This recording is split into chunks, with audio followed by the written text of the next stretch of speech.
Ola a todos e a todas máis unha vez por aquí.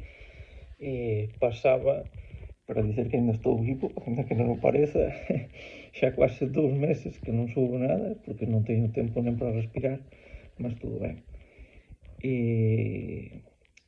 Agora, breves, van comezar a preparar un libro, non é? En Espiral Maior, editora Espiral Maior, o Fernán Bello, no espazo que ten en Carballo. Estaba a facer uns seminarios sobre Pondal, e entón agora van preparar un libro en que fiquen registradas algunhas das palestras que foran dadas ali por diversas persoas. Eu tentei facer un artigo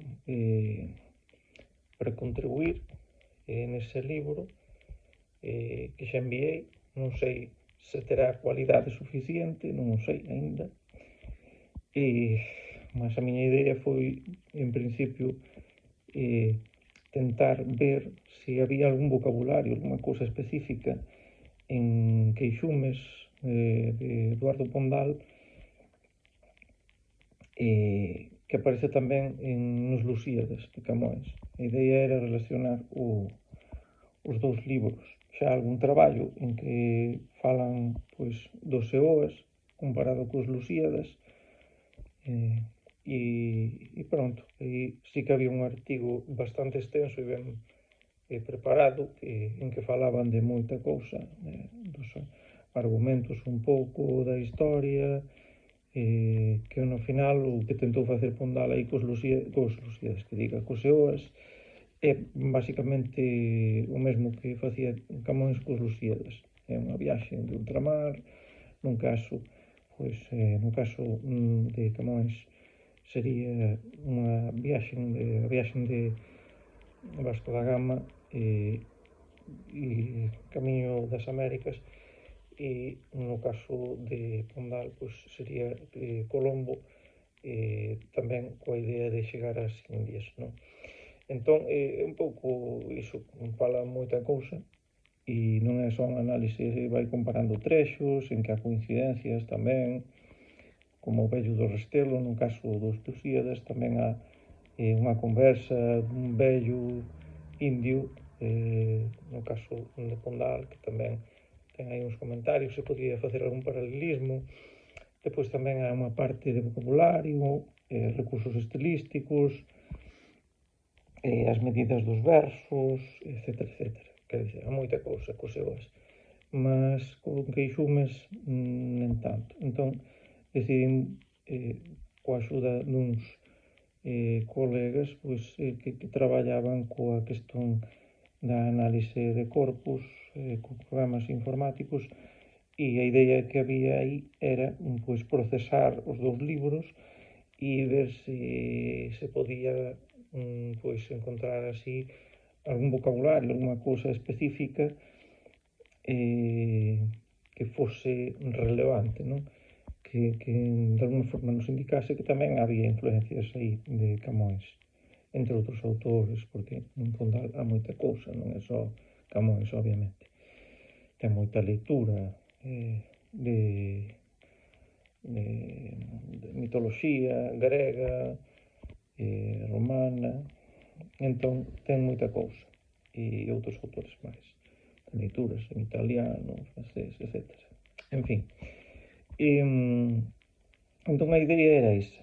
O que acontece é que os programas tamén non están aínda o suficientemente aperfeiçoados, e aínda algúns detalles que hai que mellorar. Por tanto, non dá para facer un estudo así perfeito de que consigas dicer, olla, isto analizou todo perfeito, non? Porque há moitas questões, a questón da ortografía, a questón de que os dous autores viveran en épocas e lugares diferentes, entón teñen historias completamente distintas, entón esa diferenza cría ruidos. Depois tens a dialectalismos, a cousas así que no fin causan así uns problemas, non? Depois xa as palabras que tamén poden ser derivadas e flexionadas en xénero e número, e os programas teñen problemas para dicer, pois, imagina se a palabra en feminino, masculino, en singular, plural, e ás veces pois nen é capaz, o programa non é capaz de ver todo o que há. Por exemplo, porque nun libro está en feminino singular e no outro libro está en masculino plural e o programa non é capaz de ver iso. Porque os programas deberían saber analizar morfolóxicamente as palabras todas, ter un coñecemento impresionante de léxico, é quase como ter un dicionario e máis dentro do programa. Entón, é difícil. Entón, neste caso, o que sí que conseguín ver un pouco, non? É a coincidencia nos adxetivos, a adxetivización en cada un dos libros, non? E que é algo que se estuda en Pondal, non? Que sempre falan, sí, forte, rudo, tamén doce, aparece a palabra doce e tal. Os adxetivos moito marcados, así tamén que teñen a ver con dureza, con forza, fouteza, etcétera, etcétera. Pois há unha coincidencia en números interesante aí, en que non podería afirmar que o que teño aí os números son 100% todo certiño, porque, como digo, há moitas variantes, moita cousa, e isto que serve basicamente para dar así unha ollada xeral por cima diso. Mas para iso dá, e tamén algunha palabra así non tan común que coloquei no artigo, como pode ser jocundo, que aparecía tamén varias veces, jocundo, jocundas, non lembro agora mesmo exactamente, mas aparecen nos dous, e pareceme, non sei, unha palabra así interesante, parece que deriva de xogo, e entón coloquei así os casos en que aparece e tamén máis dúas palabras que agora mesmo así de cor, unha que parecía que viña un derivado de irto, e non lembro agora mesmo como era, irsudo ou algo así, non sei, está no artigo. Esa e ínclito tamén, que non é unha palabra nada frecuente. Eu non sei unha palabra frecuente na literatura galega, tendo en conta tamén que os referentes de Pondal moitas veces son de literaturas alleias, externas, porque ten moita bagaxe, moito coñecemento de linguas e tal, pois esas palabras fican como moito que son moito marcantes, non? Que fican aí que ficas olhando para elas porque son diferentes. En fin, fixen o que puiden, o que había, e entreguei, e xa se verá se sai no libro ese ou se non sai, iso xa non o sei. Aí deixei a miña tentativa co pouco tempo que teño para lle dedicar a iso, porque estou, penso que xa dixen no outro vídeo que subín, non sei se non, estou na Escola de Idiomas da Coruña traballando, dando aulas de portugués e, por tanto, non teño así moito tempo, porque estou a preparar as aulas, non teño tempo para preparar un curso público, ainda que gostaría, mas, en fin, son aulas preparadas, son materiais que vou deixando aí prontos para outros anos, para dar aulas, aquí onde tiver de ir, e algo é algo.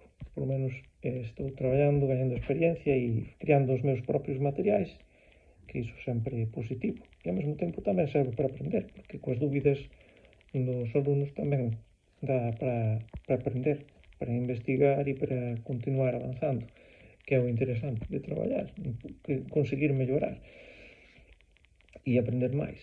E é iso un pouco o que estou a facer, ainda que nun dos próximos vídeos, se Deus quiser, tamén subirei o meu proceso que vou montar un computador cando tiver as pezas todas, porque fun pedindo pezas pouco a pouco e nestas próximas 2 semanas deberían ir chegando todas. A placa, non sei, debería chegar a meados de mes, máis ou menos. A refrigeración xa me chegou e pronto, irá chegando tamén o SSD e unha cousiña máis por aí, a caixa. En fin, cando tiver iso xa farei o meu o meu vídeo mostrando como funciona a máquina, porque o meu computador de mesa xa há tempo que me está dando problemas e acho que é a placa principal, como dirían os ingleses, non, a motherboard, que me está dando problemas e por veces non me detecta a impresora, outras veces non me detecta un disco, cada día é unha cousa. Entón, tiña a idea de montar outro, porque este xa ten uns anos, e ver se me aguanta outros cuantos anos, e con iso xa fico feliz. E nada máis, espero que estexa todo ben convosco por aí, e nada, xa nos veremos no próximo vídeo, en que non sei cando vai ser, mas espero que non demore moito. Grande abrazo por aí.